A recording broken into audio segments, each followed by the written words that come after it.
Shalom saudara-saudari yang terkasih di dalam Tuhan Yesus Kristus. Selamat bergabung kembali di dalam program Saat Teduh bersama kita, Sekar. Mari sebelum kita memulai saat teduh kita bersatu dalam doa terlebih dahulu.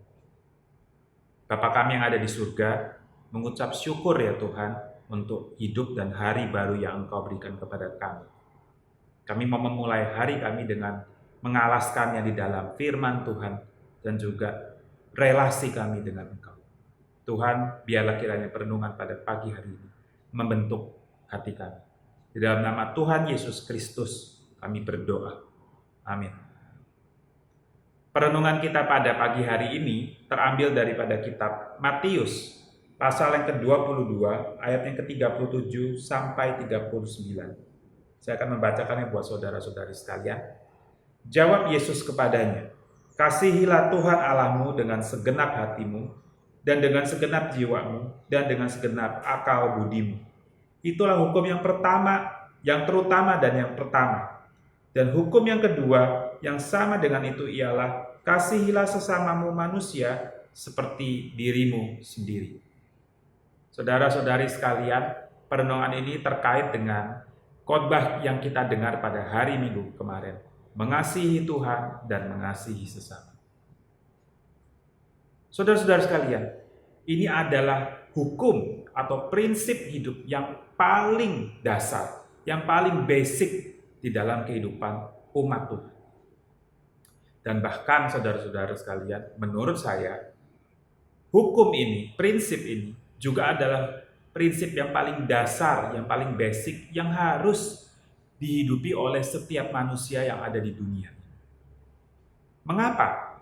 Karena ketika seseorang manusia tidak hidup secara prinsip ini, tidak menjadikannya bagian yang paling dasar dalam hidup ini, dia akan menjadi seseorang yang egois. Kalau kita melihat di dalam kehidupan sehari-hari, bagaimana kondisi sosial kita, lingkungan hidup kita, dan lain sebagainya. Semua itu kita bisa melihat ada kekacauan-kekacauan, kerusakan-kerusakan. Itu disebabkan karena keegoisan diri manusia. Dan manusia yang egois adalah manusia yang menaruh prinsip yang terutama di dalam dirinya adalah orang yang mementingkan keuntungan diri sendiri, kenyamanan diri sendiri, dan mengorbankan hak daripada orang-orang lain yang ada di sekitar. Bahkan tidak mempertimbangkan kehendak Tuhan yang baik. Memang mungkin kalau kita tanya ke orang lain yang ada di luar sana, tidak ada satupun yang akan mengakui bahwa dia dengan sengaja ataupun sadar ingin menyakiti orang lain atau ingin meremehkan atau mengabaikan Tuhan. Tidak ada. Tetapi di dalam tindakan praktis sehari-hari, semua manusia berdosa melakukan hal tersebut. Bahkan kita sebagai anak-anak Tuhan pun secara tidak sadar melakukan hal tersebut. Kita menaruh pusat hidup kita, yaitu diri kita sendiri, bukan Tuhan dan sesama kita. Itu sebabnya Tuhan Yesus kembali menegaskan kepada ahli-ahli Taurat dan juga kepada kita tentang prinsip atau hukum yang paling dasar, yang paling basic yang harus dihidupi oleh umat Tuhan, bahkan oleh semua manusia. Kasihilah Tuhan Allahmu dengan segenap hatimu, dengan segenap jiwamu, dan dengan segenap akal budimu. Apa artinya, saudara-saudara sekalian? Yang pertama, tentang hati. Hati di dalam Alkitab itu berbicara soal motivasi, kehendak kita. Hati kita harus dipenuhi dengan memikirkan akan Tuhan dan orang lain. Ketika hati kita, motivasi kita arahnya kepada Tuhan dan sesama, maka kita di dalam bertindak, di dalam berkata-kata maupun berpikir, itu semua didrive demi kepentingan Tuhan dan sesama kita. Lalu kasihilah Tuhan dengan segenap jiwamu. Apa maksudnya jiwa, saudara-saudara? Jiwa itu berbicara soal nyawa. Berbicara soal nyawa. Artinya Kamu dipanggil untuk mengasihi Tuhan dengan segenap nyawamu. Dari awal hidupmu sampai akhir hidupmu. Seharusnya nyawamu dipersembahkan buat Tuhan. Jadi tidak ada yang disisakan buat kepentingan egoisme diri kita sendiri. Dan yang ketiga, saudara-saudara sekalian, kasihilah Tuhan dengan segenap akal budimu. Dengan segenap akal budimu. Pikiranmu, rasiomu, pertimbanganmu diawali dengan memikirkan akan mengasihi Tuhan dan sesama. Nah, tentu ini adalah sebuah tuntutan yang sangat sempurna. Sulit untuk kita kerjakan secara lengkap. Tetapi bukan berarti kemudian ketika kita tahu kita tidak sanggup melakukannya, maka kemudian kita menciut dan mundur. Tidak, saudara-saudara. Tuhan Yesus pun tahu bahwa tidak ada satupun manusia berdosa yang sanggup melakukan hal ini secara sempurna. Tetapi dia tetap memanggil kita untuk dengan sekuat-kuatnya kita mengerjakan hal ini. Dan ketika kita kembali merenungkan firman ini, Tuhan terus memanggil kita untuk mengimprove, memperbaiki, meningkatkan hati kita, dan juga pikiran kita, dan juga segenap jiwa kita untuk terus mengejar, mengasihi Tuhan dan sesama.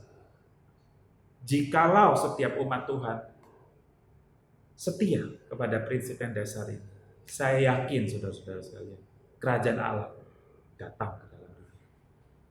Biarlah kiranya perenungan kita pada pagi hari ini memanggil kita untuk mengevaluasi tindakan kita sehari-hari. Apakah kita sudah mendasari tindakan kita dengan bersandar kepada mengasihi Tuhan dan mengasihi sesama. Mari kita jangan menjadi orang Kristen yang cuma identitasnya saja, tetapi kita menjadi orang Kristen yang sungguh-sungguh dari hati kita, dari tindakan kita, dari pikiran kita, mencerminkan Tuhan Yesus. Tuhan Yesus memberkati kita semua. Tuhan, kami mengucap syukur untuk hidup yang Tuhan sudah berikan bagi kami. Kami mohon ampun ya Tuhan, kalau hidup yang sudah Engkau berikan kepada kami ini, kami isi dengan hidup yang egois, yang hanya memikirkan tentang diri kami sendiri. Terima kasih ya Tuhan, buat firman yang Engkau berikan, mengingatkan kami untuk memusatkan hidup yang sudah Engkau percayakan bagi kami dengan mengasihi Engkau dan mengasihi sesama kami. Tuhan, tolong dalam setiap kelemahan kami, supaya kami semakin sungguh-sungguh mengasihi Tuhan dan sesama dengan sepenuh hati kami, dengan sepenuh jiwa kami, dan juga dengan sepenuh akal budi kami. Terima kasih ya Tuhan Yesus, dalam nama-Mu kami berdoa.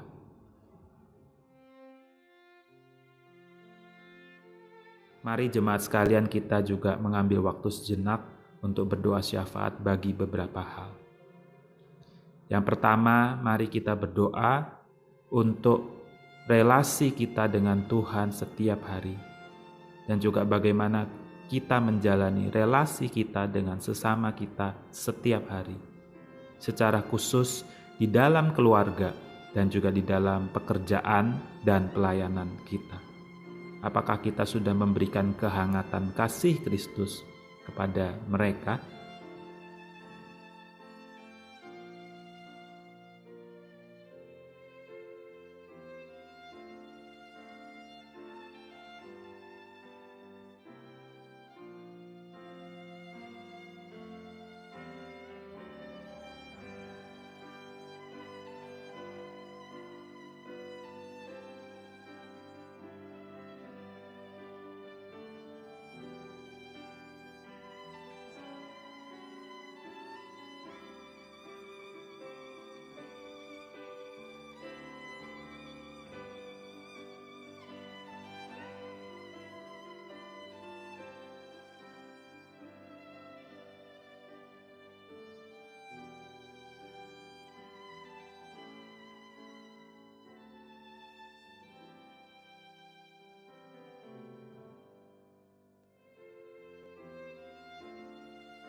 Yang kedua, mari kita berdoa untuk setiap anak-anak Tuhan di dalam masa pandemi ini semakin menunjukkan bukti bagaimana kita harus hidup mengasihi Tuhan dan sesama. Makin mengasihi Tuhan dengan cara semakin dekat dan menyediakan waktu berelasi dengan Tuhan dan firman-Nya. Dan mengasihi sesama dengan cara menjaga kesehatan diri sendiri dan orang lain yang ada di sekitarnya dengan menjaga protokol kesehatan.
Terima kasih ya Tuhan, kami boleh berdoa syafaat di hadapan Engkau.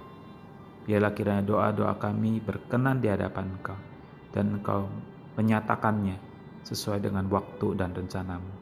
Dalam nama Tuhan Yesus Kristus kami berdoa. Amin. Selamat pagi, selamat beraktivitas. Tuhan Yesus memberkati dan menyertai kita semua.